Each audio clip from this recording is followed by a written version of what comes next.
எல்லோருக்கும் வணக்கம். இப்போ வந்துட்டு நம்ம ஜாவா கோட் போடுறோம். அந்த ஜாவா ப்ரோக்ராம் வந்துட்டு எப்படி ரேமில் வந்துட்டு லோட் ஆகி ப்ரோக்ராம் எக்ஸிக்யூஷன் ஆகுது அப்படிங்கிறது தான் இப்போ நம்ம பார்க்க போகிறோம். இப்போ இந்த படம் பார்க்குறீங்க இல்லைங்களா, இந்த பிக்சரில் வந்துட்டு இப்போ நம்ம ஒரு ப்ரோக்ராம் டைப் பண்ணுறோம். இந்த ப்ரோக்ராம் வந்துட்டு சேஸ் இங்கே பாருங்கள், கிளாஸ் ஏன்னு இருக்கு. இப்போ கிளாஸ் ஏங்கிறப்ப இதில் வந்து நம்ம கோடு எழுதியிருக்கோம். ஓகேங்களா, இந்த கோடு வந்துட்டு ரேம் மெமரியில் எப்படி சேவ் ஆகும் அப்படின்னு பார்த்தீங்கன்னா, ரேம் மெமரியில் 2 செக்மெண்ட் இருக்கும். ஒன்று வந்துட்டு டேட்டா செக்மெண்ட், இன்னொன்று வந்துட்டு கோட் செக்மெண்ட். இந்த கோட் செக்மெண்ட்டில் என்ன ஆகும் பார்த்தீங்கன்னா கிளாஸ் லோட் ஆகும். ஓகேங்களா, கிளாஸ் ஏன்னு கொடுத்துருக்கோங்களா, கிளாஸ் டெஃபினேஷன் எல்லாமே வந்துட்டு இந்த கோடு செக்மெண்ட்டில் வந்துட்டு லோட் ஆகும். அதுக்கப்புறம் என்ன பண்ணணும்னா, கம்பைலர் வந்துட்டு இப்போ ஒவ்வொரு லைனாக எக்ஸிக்யூஷன் பண்ணுது. இப்படி எக்ஸிக்யூட் பண்ணுறப்ப இந்த ஸ்டாட்டிக் வேரியபிள் இருக்கு இல்லைங்களா, ஸ்டாட்டிக் வேரியபிள் ஐன்னு இருக்கு இல்லையா, இது வந்துட்டு என்ன பண்ணும் அப்படின்னு பார்த்தீங்கன்னா, கம்பைலர் வந்துட்டு ப்ரோக்ராமில் ஸ்டாட்டிக் வேரியபிள் எங்கே இருக்குன்னு பார்க்கும். ஸ்டாட்டிக் வேரியபிளை வந்துட்டு இந்த ரேமில் வந்து பார்த்தீங்கன்னா டேட்டா செக்மெண்ட்டில் ஸ்டாட்டிக் பூல் அப்படிங்கிற இடத்துல வந்துட்டு ஐன்னு சொல்லக்கூடிய ஸ்டாட்டிக் வேரியபிளை வந்துட்டு இனிஷியலைஸ் பண்ணும். ஐ வந்துட்டு இப்போ இங்கே 10ன்னு இனிஷியலைஸ் பண்ணியிருக்கோம். 10 வந்து 10 கிடையாது, இது வந்து டிஃபால்ட்டாக 0ன்னு இனிஷியலைஸ் ஆகும். இந்த இடத்துல 0ன்னு இனிஷியலைஸ் ஆகும். ஸ்டாட்டிக் வேரியபிள் வந்து 0ன்னு இனிஷியலைஸ் ஆயிடும். தென் அதுக்கப்புறம் இன்ட் ஜேன்னு இருக்கு இல்லைங்களா, ஜே வந்துட்டு நான் ஸ்டாட்டிக் வேரியபிள். நான் ஸ்டாட்டிக் வேரியபிளை என்ன பண்ணோம் அப்படின்னு பார்த்தீங்கன்னா, இதே ரேமில் டேட்டா செக்மெண்ட் இருக்கு இல்லைங்களா, அதில் ஹீப் மெமரியில் வந்துட்டு கிரியேட் பண்ணும். ஓகேங்களா, ஸ்டாட்டிக் வேரியபிள் வந்துட்டு ஒரே ஒரு தடவை தான் வந்துட்டு இனிஷியலைஸ் ஆகும். அதாவது ஸ்டாட்டிக் மெமரியில் வந்துட்டு ஒன்லி ஒன் டைம் மட்டும்தான் லோட் ஆகும். இந்த ஸ்டாட்டிக் பூல்னு சொல்கிற இடத்துல ஸ்டாட்டிக் வேரியபிளை ஒரே ஒரு தடவை மட்டும்தான் லோட் பண்ணும். பட் இன்கேஸ் நான் ஸ்டாட்டிக் வேரியபிள் இருக்கும்போது என்ன பண்ணணும்னு பார்த்தீங்கன்னா, ஜே வந்து நான் ஸ்டாட்டிக் வேரியபிள், அதை வந்துட்டு நம்ம கிரியேட் பண்ணுற ரெஃபரன்ஸ் பொறுத்துட்டு ஒவ்வொரு செக்மெண்ட்டாக, அதாவது ஒவ்வொரு தடவையும் அதனுடைய வேல்யூ வந்துட்டு இனிஷியலைஸ் பண்ணும். ஓகேங்களா, ஒவ்வொரு ரெஃபரன்ஸும் அதாவது தனித்தனியாக வந்து இனிஷியலைஸ் ஆகும். ஆனால் ஸ்டாட்டிக் வேரியபிள் வந்துட்டு ஸ்டாட்டிக் பூலில் ஒரே ஒரு தடவை தான் இனிஷியலைஸ் ஆகும். அதே சமயம் ஸ்டாட்டிக் வேரியபிளை வந்துட்டு நம்ம கெட் பண்ணுறப்ப அதனுடைய லேட்டஸ்ட் வேல்யூ மட்டும்தான் கெட் பண்ணும். பட் இன்கேஸ் நான் ஸ்டாட்டிக் வேரியபிள்னு வர்றப்ப ஹீப் மெமரியில் வந்து ஸ்டோர் ஆகும். நம்ம கிரியேட் பண்ணக்கூடிய ரெஃபரன்ஸ், அதாவது ஆப்ஜெக்டினுடைய ரெஃபரன்ஸை பொறுத்து அது என்னன்னு பார்த்தீங்கன்னா ஒவ்வொரு ரெஃபரன்ஸ்க்கும் ஒவ்வொரு மெமரி அலோகேஷன் வந்து நடக்கும். ஓகேங்களா, இப்போ அடுத்து வந்துட்டு இப்போ ஸ்டாட்டிக் மெமரியும் நான் ஸ்டாட்டிக் வேரியபிளையும் லோட் பண்ணியாச்சு. இப்போ ஸ்டாட்டிக் பூலில் ஸ்டாட்டிக் வேரியபிளையும் நான் ஸ்டாட்டிக் வேரியபிளை ஹீப் மெமரிலையும் லோட் பண்ணியாச்சு. தென் கம்பைலர் அடுத்த லைனில் வர்றப்ப என்னன்னு பண்ணால், இப்போ வந்து மெயின் மெத்தடுக்கு வருது. மெயின் மெத்தடு வர்றப்ப Java run time environment JRE என்ன பண்ணும் அப்படின்னு பார்த்தீங்கன்னா, எக்ஸிக்யூஷனை வந்துட்டு மெயின்ல இருந்து ஸ்டார்ட் பண்ணும். நம்ம ஒரு கிளாஸ் வந்துட்டு எவ்வளோ லைன் வேணாலும் கோட் எழுதியிருக்கலாம், எத்தனை மெத்தட் வேணாலும் கிரியேட் பண்ணியிருக்கலாம். ஆனால் எக்ஸிக்யூஷன் பார்ட் எங்கேருந்து ஸ்டார்ட் ஆகும் அப்படின்னு பார்த்தீங்கன்னா ஜேஆர், அதாவது மெயின் மெத்தட்லேருந்து ஸ்டார்ட் ஆகும் இல்லையா. அப்போ ஜேஆர்இ என்ன பண்ணும் அப்படின்னா மெயின் மெத்தடனுடைய எக்ஸிக்யூஷன்லேருந்து ஸ்டார்ட் பண்ணும். இப்போ ஒரு மெயின் மெத்தட் இங்கே வருது இல்லைங்களா, அப்போ மெயின் மெத்தடை ரேமில் இருக்கக்கூடிய டேட்டா செக்மெண்ட் இருக்குது பார்த்தீங்களா, இதில் ஸ்டாக் அப்படின்னு ஒரு மெமரி இருக்குது, ஸ்டாக் மெமரி. இந்த ஸ்டாக் மெமரியில் இது வந்து என்னதுன்னா ஒரு ரெப்ரசன்டேஷன் ஆஃப் டேட்டா ஸ்ட்ரக்சர். அதாவது இப்போ C++லாம் நீங்கள் படிச்சிருந்தா புரிஞ்சிருப்பீங்க. ஸ்டாக் கியூ அந்த மாதிரி டேட்டா ஸ்ட்ரக்சர் இருக்கு இல்லைங்களா, அந்த மாதிரி ஸ்டாக் அப்படிங்கிறது ஒரு டேட்டா ஸ்ட்ரக்சர். இந்த இதில் என்ன பண்ணும் அப்படின்னு பார்த்தீங்கன்னா, ஸ்டாக் மெமரியில் வந்துட்டு அதாவது லாஸ்ட் இன் ஃபர்ஸ்ட் அவுட்னு ஒரு கான்செப்ட் இருக்கும், LIFO, last in first out. அப்போ ஃபஸ்ட்டு இப்போ ஒரு மெயின் மெத்தடு வர்ற சமயத்தில் மெயின் மெத்தடை ஃபஸ்ட்டு ஃப்ரெக்மெண்ட்டில் வந்து ஸ்டோர் பண்ணிக்கும். ஓகேங்களா, அப்போ மெயின் மெத்தடு வந்துட்டு என்ன ஆகும், ஃபஸ்ட்டு வந்துட்டு இன்சர்ட் ஆகும். இப்போ இது எல்லாமே ஃப்ரெக்மெண்ட்டாக பிரிச்சுக்கும். இந்த ஸ்டாக் மெமரியை மெத்தடு நம்ம கோடில் ப்ரோக்ராமில் ரிட்டர்ன் பண்ணியிருக்கிறத பொறுத்து என்ன பண்ணோன்னா இந்த மாதிரி ஃப்ரெக்மெண்ட்டாக பிரிச்சுக்கும். ஓகேங்களா, ஒவ்வொரு ஃப்ரெக்மெண்ட்டும் ஒரு செட் ஆஃப் கோடு இருக்கும். இப்போ மெயின் மெத்தடை ஃபஸ்ட்டு ஃப்ரெக்மெண்ட்டில் வந்துட்டு லோட் பண்ணும். ஓகேங்களா, மெயின் மெத்தடை ஃபஸ்ட்டு ஃப்ரெக்மெண்ட்டில் லோட் பண்ணிடும்.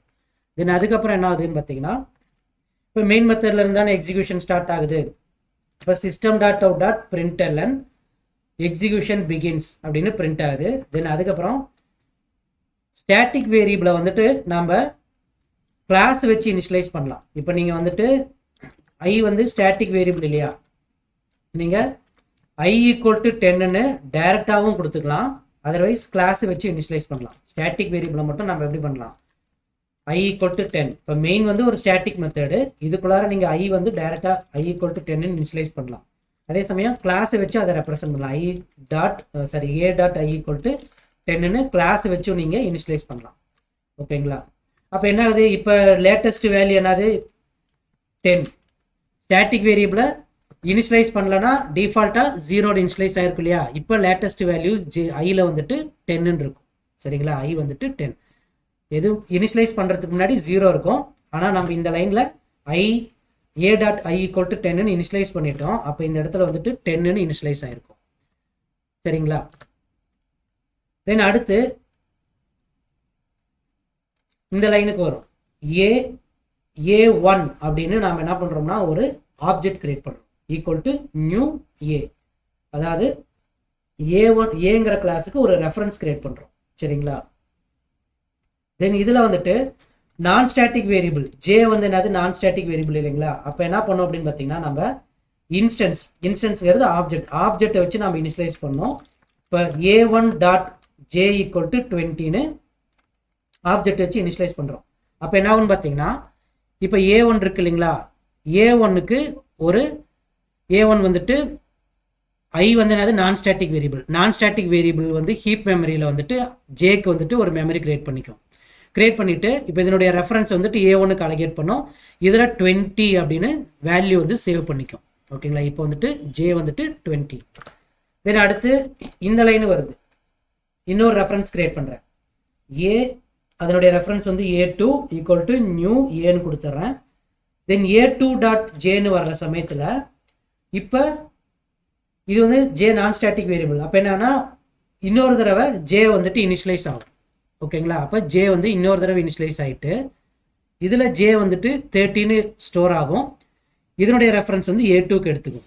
அப்போ நான் ஸ்டாட்டிக் வேரியபிள் பார்த்தீங்கன்னா ஒவ்வொரு தடவையும் நம்ம வந்துட்டு ஆப்ஜெக்டை நம்ம கிரியேட் பண்ணுறோம் இல்லைங்களா, ஆப்ஜெக்ட் கிரியேட் பண்ணுறதை பொறுத்து ஒவ்வொரு தடவையும் மெமரி கிரியேட் பண்ணும், இந்த ஹீப் மெமரியில் கிரியேட் பண்ணும். சப்போஸ் நான் இப்போ a3ன்னு கிரியேட் பண்ண வச்சுக்கோங்களேன், அதில் ஜே வேல்யூ இனிஷியலைஸ் பண்ணோன்னா ஜே வந்துட்டு இன்னொரு மெமரி கிரியேட் ஆகும், ஹீப் மெமரியில் இன்னொரு ஸ்டோரேஜாக கிரியேட் ஆகிட்டு அந்த அதில் இருக்கக்கூடிய ஜே வேல்யூ வந்துட்டு a3க்கு வந்து அசைன் பண்ணும். ஆனால் ஸ்டாட்டிக் வேரியபிள் i வந்துட்டு ஒரே ஒரு தடவை தான் இனிஷியலைஸ் ஆகும்.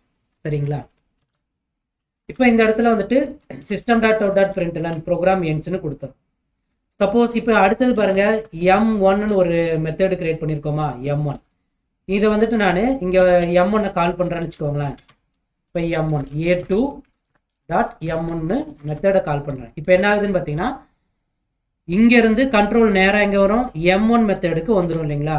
இப்போ m1 மெத்தடுக்கு வர்றப்ப கம்பைலர் என்ன பண்ணும், m1 மெத்தடு இருக்கான்னு ஃபஸ்ட்டு செக் பண்ணியிருந்ததுன்னா m1 மெத்தடு இருந்தது அப்படின்னு வச்சுக்கோங்களேன். அதை வந்துட்டு இன்னொரு ஃப்ரெக்மெண்ட், அதாவது ஸ்டாக்கில் ஃப்ரெக்மெண்ட் 2 இன்னொரு ஃப்ரெக்மெண்ட் கிரியேட் பண்ணிட்டு அதில் வந்துட்டு m1 மெத்தடை இங்கே வந்துட்டு ஸ்டோர் பண்ணும்.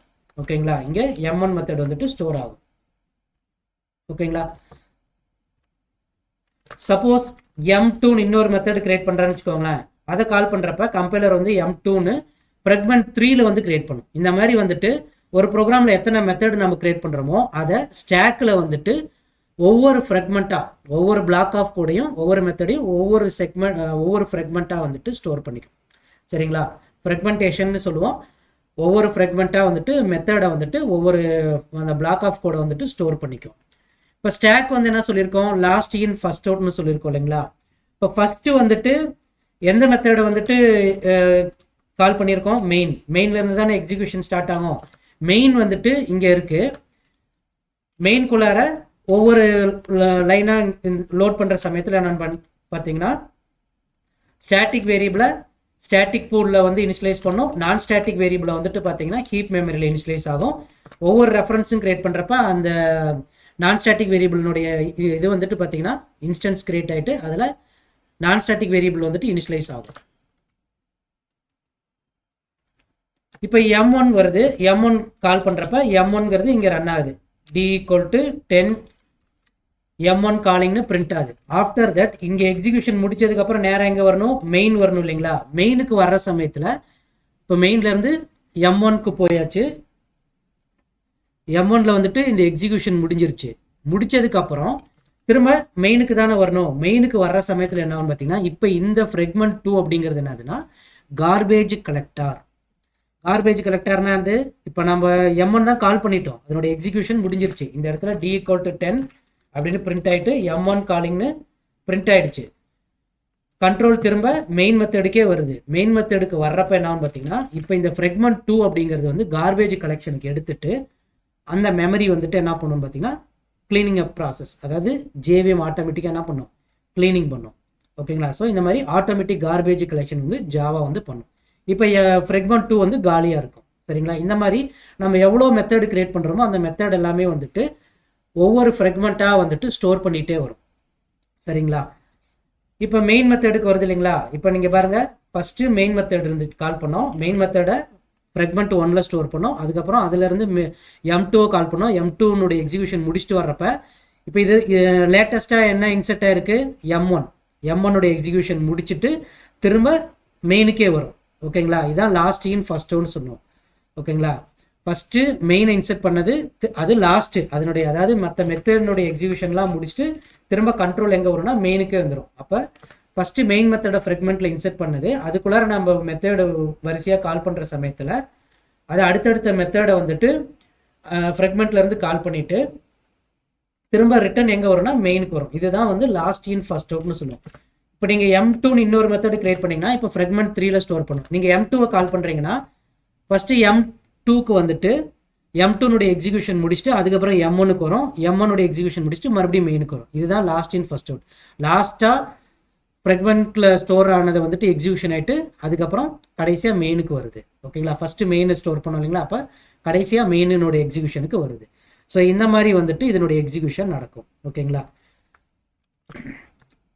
இப்போ நான் ஸ்டாட்டிக் வேரியபிள் வந்துட்டு ஹீப் மெமரியில் ஸ்டோர் ஆகுதுன்னு பார்த்தோம். ஸ்டாட்டிக் வேரியபிள் வந்துட்டு ஸ்டாட்டிக் பூல் அப்படிங்கிற மெமரியில் ஸ்டோர் ஆகுதுன்னு பார்த்தோம். இந்த ப்ரோக்ராமை நான் ஒரு தடவை ரன் பண்ணி காட்டுறேன் பாருங்கள். இதை சேவ் பண்ணுறேன்.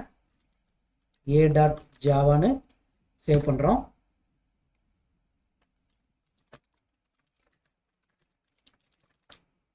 கம்பைல் பண்ணுறேன். int d = கம்பைல் பண்ணுறோம். இப்போ எரர் இல்லை.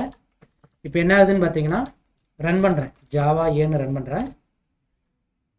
Execution begins M1 calling execution ends. Okay, இப்போ ij வேல்யூ நம்ம இங்கே பிரிண்ட் பண்ணுவோம். இந்த இடத்துல இந்த M1 எடுத்துடலாம். இப்போ ஃபஸ்ட்டு ij வேல்யூக்கு வந்து பிரிண்ட் பண்ணும். system.out.println a.i பிரிண்ட் பண்ணுறேன். அதே சமயம் a1.j a2.j. நீங்கள் i வந்துட்டு நீங்கள் எப்படி கால் பண்ணலான்னா ஆப்ஜெக்ட் வச்சு கூட கால் பண்ணலாம். a1.i a1.j தென் a2.i a2.jன்னு கால் பண்ணுறோம். ஃபர்ஸ்ட் இங்கே பாருங்கள், ஐ வேல்யூ என்னது 10ன்னு இனிஷியலைஸ் பண்ணுறோமா? இப்போ இந்த இடத்துல என்ன ஆகும், 10ன்னு இனிஷியலைஸ் ஆகிருக்கும். இந்த இடத்துல 10ன்னு இனிஷியலைஸ் ஆகிருக்கும். ஜே வேல்யூ a1.j 20ன்னு இனிஷியலைஸ் ஆகுமா? இப்போ இங்கே வந்துட்டு உங்களுக்கு 20ன்னு இனிஷியலைஸ் ஆகிருக்குமா? தென் a2.i a2 ஆப்ஜெக்டில் நம்ம ஐ வந்துட்டு இங்கே இனிஷியலைஸ் பண்ணோம். திரும்ப அதனுடைய வேல்யூவை ரீஇனிஷியலைஸ் பண்ணல. நீங்கள் எவ்வளோ தடவை இனிஷியலைஸ் பண்ணாலும் ஸ்டோரேஜ் வந்துட்டு உங்களுக்கு ஒரே தடவை தான் எடுத்துக்கும், ஒரே ஒரு தடவை இனிஷியலைஸ் தான் நடக்கும். ஆனால் நான் ஸ்டாட்டிக் வேரியபிள் ஹீப் மெமரியில் ஒவ்வொரு ஆப்ஜெக்ட்டுக்கும் ஒவ்வொரு தடவை இனிஷியலைசேஷன் ஆகும். இப்போ இங்கே ஐ வேல்யூ என்ன இருக்குன்னா 10 தானே இருக்கும்.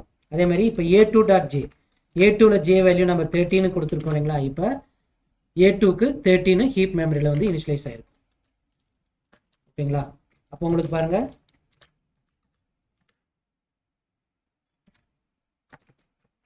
கம்பைல் பண்ணுறேன்.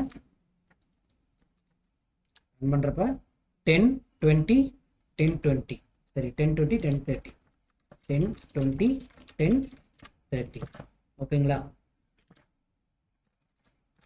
இப்போ நீங்கள் ஐ வேல்யூவை இனிஷியலைஸ் பண்ணுறீங்க. ஒரு இடத்துல வந்துட்டு நான் இந்த இடத்துல a2.i = ஒரு 15 கொடுக்குறேன்னு வச்சுக்கோங்களேன். இப்போ ஐயில் லேட்டஸ்ட் வேல்யூ என்னது 50. இப்போ இங்கே 15 தான் பிரிண்ட் ஆகும். சரிங்களா, இங்கே வந்து 15 தான் பிரிண்ட் ஆகும்.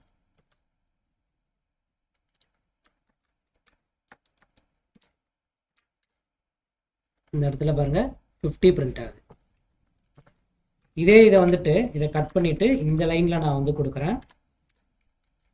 இங்க வந்துட்டு a1.i = 50 கொடுத்துட்டு a2.i வந்துட்டு 100 கொடுக்குறேன். அப்போ என்ன ஆகுன்னு பார்த்தீங்கன்னா, நம்ம எவ்வளோ ஆப்ஜெக்ட் கிரியேட் பண்ணாலும் i வந்து ஸ்டாட்டிக் வேரியபிள் இல்லையா, அப்போ ஸ்டாட்டிக் பூலில் ஒரே ஒரு தடவை தான் இனிஷியலைஸ் ஆகும். அப்போ மல்டிபிள் இனிஷியலைசேஷன் பண்ணுறப்ப இது லேட்டஸ்ட் வேல்யூ என்னவோ அதுதான் ஸ்டோர் பண்ணும். இப்போ லேட்டஸ்ட் வேல்யூ இதில் என்னது 100 இல்லைங்களா. ஸ்டாட்டிக் பூல் அப்படிங்கிற மெமரியில் வந்து பார்த்தீங்கன்னா இங்கே வந்துட்டு 100 அப்படின்னு இனிஷியலைஸ் ஆகிருக்கும். கம்பைல் பண்ணுறேன், ரன் பண்ணுறப்ப இந்த இடத்துல பாருங்கள் i வந்துட்டு ஸ்டாட்டிக் வேரியபிள் தான் உங்களுக்கு பிரிண்ட் ஆகுது இல்லையா, அதாவது லேட்டஸ்ட் வேல்யூ பிரிண்ட் ஆகுது. ஆனால் j வந்து பார்த்தீங்கன்னா ஒவ்வொரு ஆப்ஜெக்ட்டுக்குமே அதனுடைய இனிஷியலைசேஷன் வந்துட்டு வேரி ஆகுது. இங்கே வந்துட்டு 20, இன்னொரு இனிஷியலைசேஷனில் வந்துட்டு 30. ஃபர்ஸ்ட் இனிஷியலைசேஷனில் 20 பிரிண்ட் ஆகும், ரெண்டாவது இன்ஸ்டன்ஸில் வந்துட்டு ஜேனுடைய வேல்யூ 30ன்னு பிரிண்ட் ஆகும். இன் கான்ட்ராஸ்ட் ஐ வந்துட்டு எப்போவுமே லேட்டஸ்ட் வேல்யூ தான் வந்துட்டு ஸ்டோர் ஆகும், ஒரே ஒரு தடவை தான் இனிஷியலைஸ் ஆகும், அந்த வேல்யூ தான் ரிட்டர்ன் பண்ணும்.